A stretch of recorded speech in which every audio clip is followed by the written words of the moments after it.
बीडच्या वडवणी शहरात गाडी उभी करण्याच्या कारणावरून दोन गटांमध्ये झालेल्या वादाला गंभीर वळण लागलं. वादानंतर तुफान दगडफेक झाल्याने शहरात काही काळ तणावाचं वातावरण निर्माण झालं.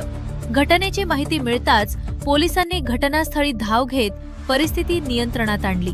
खबरदारीचा उपाय म्हणून पोलिसांचा बंदोबस्त वाढवण्यात आला, तर बाजारपेठ बंद ठेवण्यात आली. नागरिकांना शांतता राखण्याचं आवाहनही पोलिसांकडून करण्यात आलं. दरम्यान या घटनेनंतर डॉक्टर ओम प्रकाश शेटे यांनीही भूमिका मांडलीय.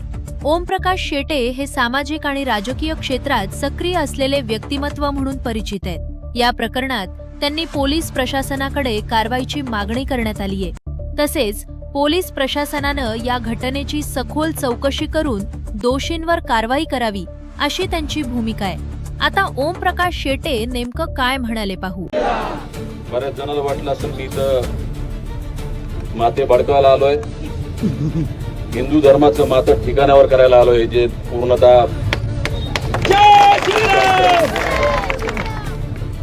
निकाल हा हल्ला झाल्याच्या नंतर संपर्कात होतो. माझा पहिला प्रश्न हा पडला त्यांना की तुम्ही काही अशा हातावर हात देऊन का बसला होता. ते म्हणले साहेब ते संघटितून आले.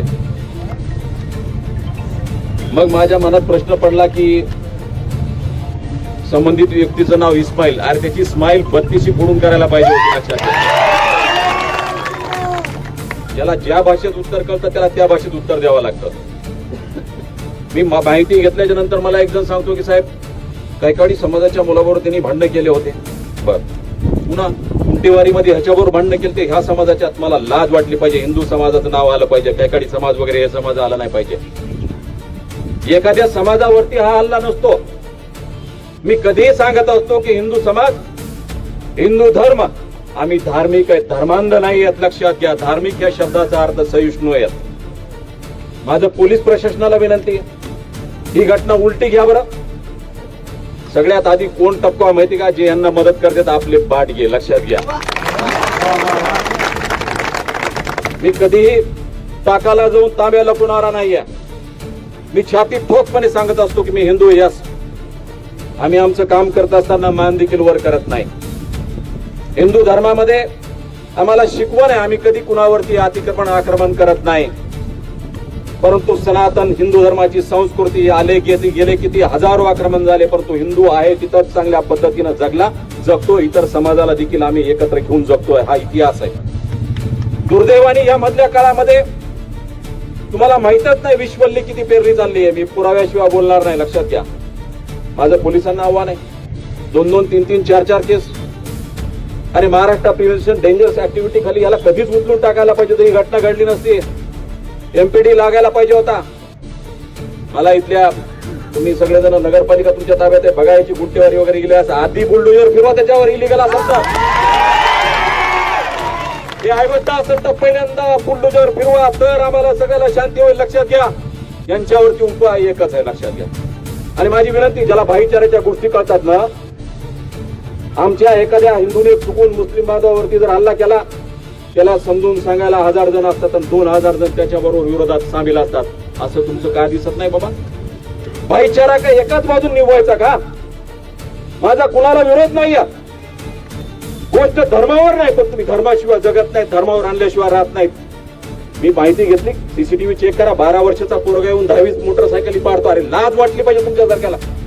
हा इतिहास आजपासून नाही, पहिल्यापासून इतिहास आहे. आम्ही झोपेचं सोंग घेतो. एक जण येतो, मला चूक करतो, साहेब जाऊ द्या, पोराकडून चूक झाली. अरे पोरगे ते कुणीकडे दुसऱ्याकडे जातो, पाय चोपतो, एवढ्या वेळेस जाऊ द्या.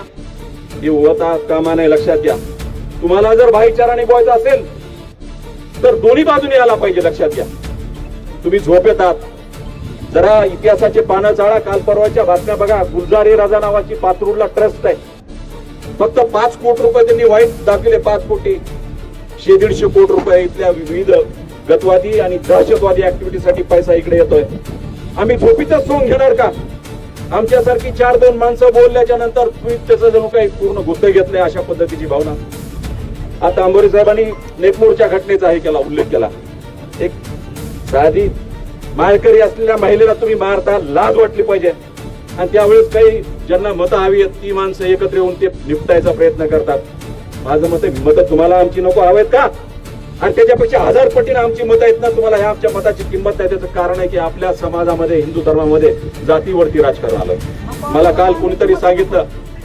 कोणीतरी सांगितलं काल गोष्टी समाज, अरे समाज हा उल्लेख आला नाही पाहिजे.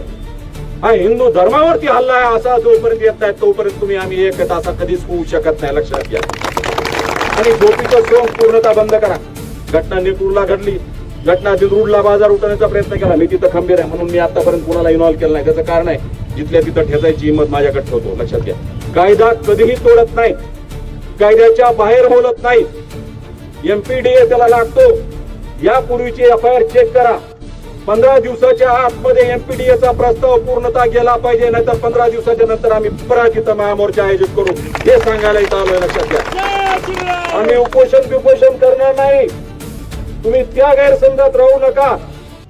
आम्ही छत्रपती शिवाजी महाराजांचे मावळे आहोत. आम्ही त्याच पद्धतीने नंतर उत्तर देऊ. आधी कायद्याने तुम्हाला एवढी परवानगी देतोय की त्या पद्धतीने तुम्ही त्यांचा बंदोबस्त करा, लक्षात घ्या. या ठिकाणी ज्या पद्धतीनं त्यांना कोणी मदत करत असेल तर पहिलं त्यांचा हिशोब करा, त्याशिवाय होत नाही. वडवणी बीड जिल्ह्यातील ग्रामीण भागातील सगळ्यात चांगली बाजारपेठ आहे आणि ही बाजारपेठ यांच्या चुकीच्या पद्धतीमुळे उद्ध्वस्त होत असेल तर यांचा बंदोबस्त तुम्हाला सगळ्याला आपल्याला करावा लागेल, हे सांगण्यासाठी मी इथं आलोय, लक्षात घ्या. आज मी जाताना विनंती करतो, आज आपल्याला कुठलाही पोलीस प्रशासनाला, मी काल स्वतः संपर्कात होतो, मुंबईहून सकाळी पोहोचलो, इकडं आलो. माझ्या मुंबईत त्यांनी पोलिसांनी त्यावेळेला त्यांच्यावरती FIR फाडला, परंतु अटक व्हायला पाहिजे होती, लक्षात घ्या. अरे आमची मुलं चुकली तर आमच्या समाजातली मोठे माणसं येऊन पोलिसांच्या समोर अशा अवलादी प्रोड्यूस करतात, हा इतिहास आहे. त्यांच्यामध्ये कोणी नाहीये का की ज्याला हे थांबवायचंय? त्या माणसांनी पुढाकार घ्यायला पाहिजे आणि त्यांनी पुढे यायला पाहिजे. शांतता कमिटीची बैठक, वा. आमच्यातला कोणी दहशतवादी कारवाई करत नाही, आमच्यातला कोणी अग्रेसिव्हली भूमिका घेत नाही. आम्ही आमच्या धर्माचा अभिमान बाळगत असू, परंतु इतर धर्माचा आम्ही द्वेष करत नाही, हा इतिहास आहे. त्यामुळं माझी पोलीस प्रशासनाला विनंती आहे, आमच्या पॉलिटिकल दबावाखाली येऊ नका. कुणाच्या कोण दबावाखाली आणत असतील तर त्यांची नावं एक्सपोज करा. CDR ची मागणी केली, CDR चेक करा. आणि हे पुढे येऊ द्यायचं नसेल तर 15 दिवसाच्या आतमध्ये SDPO कडे प्रस्ताव पाठवून तो कसा मान्य करून घ्यायचा हे तुमच्या हातात आहे. नाही तर 15 दिवसाच्या नंतर आम्ही याच्यापेक्षा उग्र आंदोलन केल्याशिवाय राहणार नाही.